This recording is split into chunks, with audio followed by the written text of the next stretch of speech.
Gilles Bonnefond, bonjour à vous. Merci d'être avec nous dans la matinale week-end. Vous êtes pharmacien à Montélimar. Vous êtes également président de l'Union des syndicats de pharmaciens d'officine. Je tenais à vous inviter ce matin parce que la semaine dernière, il y a eu plus de 4 millions de tests qui ont été réalisés en France. Ces tests-là, principalement antigéniques, on les fait où? En pharmacie, dans vos établissements. Est-ce que, déjà, première question, vous, dans votre propre établissement, vous avez vous aussi constaté cette hausse énorme des tests antigéniques pratiqués? Oui, bonjour. Il y a une augmentation du nombre de dépistages, tout simplement parce que le pass sanitaire, donc si on veut aller à un mariage, si on veut prendre des transports en commun, si on veut aller au cinéma, on est obligé d'avoir un pass sanitaire si le cycle de vaccination n'est pas terminé. Et puis, l'autre augmentation qui est malheureusement liée à l'épidémie qui progresse. On a aujourd'hui une augmentation du nombre de cas positifs, donc une multiplication des cas contacts puisqu'on est en période de brassage de population et toutes ces personnes viennent se faire dépister. Donc ce n'est pas que le pass sanitaire, c'est malheureusement le signe aussi d'une augmentation de la circulation du virus et c'est assez inquiétant puisqu'un certain nombre de départements commencent à dépasser le seuil des 200 de taux d'incidence et donc avec peut-être des conséquences sur des restrictions supplémentaires si on n'arrivait pas à enrayer cette épidémie. Comment s'organisent aujourd'hui les officines face à cet afflux de patients? Parce qu'il y a effectivement les tests antigéniques qui sont pratiqués en pharmacie. Il y a également la vaccination, évidemment, et ce qu'on appelle vulgairement la bobologie. On a effectivement l'activité classique, la continuité des soins, l'augmentation du nombre de personnes de l'été, les coups de soleil, les piqûres d'insectes. En plus, quand on est dans une zone un peu touristique, eh bien, il y a un afflux de population supplémentaire, donc une augmentation d'activité, un personnel qui est parti en vacances partiellement. Nous, on ne part pas en vacances parce que là, ça devient très compliqué. Et puis, il faut organiser la file active pour les patients qui souhaitent se faire vacciner et la file active pour les patients qui veulent se faire dépister. Voilà, on fait des journées très chargées, mais bon, voilà, on fait le travail parce que c'est maintenant qu'il faut faire le travail. C'est pendant la période de montée de l'épidémie qu'il faut être mobilisé pour essayer de l'enrayer et de faire en sorte que l'on arrive à diminuer la circulation du virus. Donc voilà, on est mobilisé avec d'autres professionnels de santé, avec l'hôpital qui commence à être sous tension.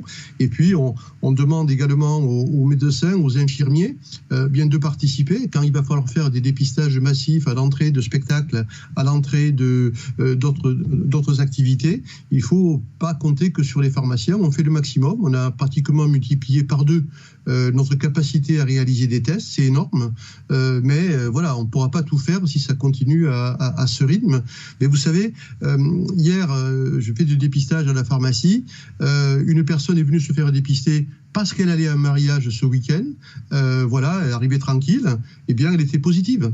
Et donc, de l'avoir dépistée, on a évité un cluster d'une 50aine de personnes. Donc le dépistage est extrêmement efficace, mais voilà, il faut que tout le monde y participe pour qu'on puisse y arriver. Merci beaucoup Gilles Bonnefond d'avoir été avec nous. Alors peut-être une dernière question, ceci dit Gilles Bonnefond, parce que vous êtes en première ligne depuis le début de cette crise, vous également, les pharmaciens, particulièrement aussi aujourd'hui, notamment avec les tests antigéniques. Que vous disent les patients qui viennent vous voir? Est-ce que vous prêtez un petit peu, parce que vous vous entretenez un petit peu avec eux aussi, est-ce que vous prêtez un petit peu l'oreille à ce que disent les patients, notamment sur le pass sanitaire, sur la vaccination?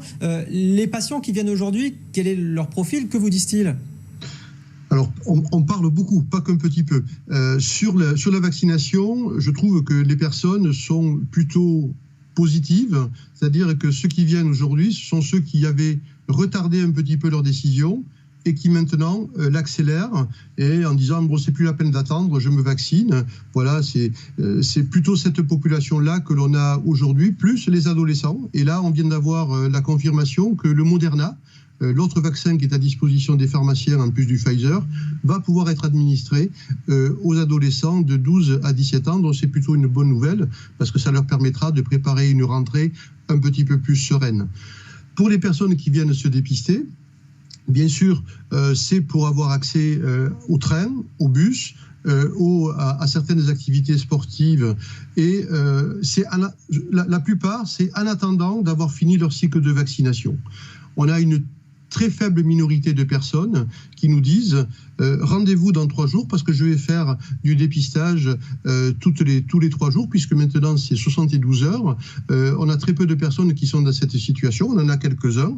On va voir si ils continuent à se faire dépister tous les 3 jours. C'est pas toujours très agréable, mais c'est vraiment une minorité. Donc je trouve que la population est en train de prendre conscience avec cette arrivée de l'épidémie, avec ce que vous venez de décrire en Guadeloupe et Martinique, qui est catastrophique, parce que là, vraiment, on va avoir, et on n'a pas fini d'avoir encore des dégâts sur ces 2 îles et sur les Caraïbes en général, la Polynésie française qui est touchée également. Moi, j'ai pas envie qu'en France, on se retrouve dans cette situation. Et puis, une petite information, hier, on a eu sur l'enregistrement du pass sanitaire un incident informatique qui n'a pas touché toutes les pharmacies, qui a touché un grand nombre de pharmacies, donc ça a été difficile d'enregistrer. On avait une crainte. Apparemment, ça a été réparé dans la nuit. Et ce matin, les pharmaciens ont pu enregistrer les passes qu'ils n'avaient pas pu faire hier et donc les envoyer par SMS aux patients. Et pour l'instant, ce matin, ça tient le coup. J'espère qu'on n'aura pas de problème d'informatique pendant tout le week-end. Finit bien, effectivement, c'est important de le rappeler, effectivement, cette panne qui a eu lieu aux environs de 16 heures hier. Merci beaucoup Gilles Bonnefond d'avoir été avec nous ce matin.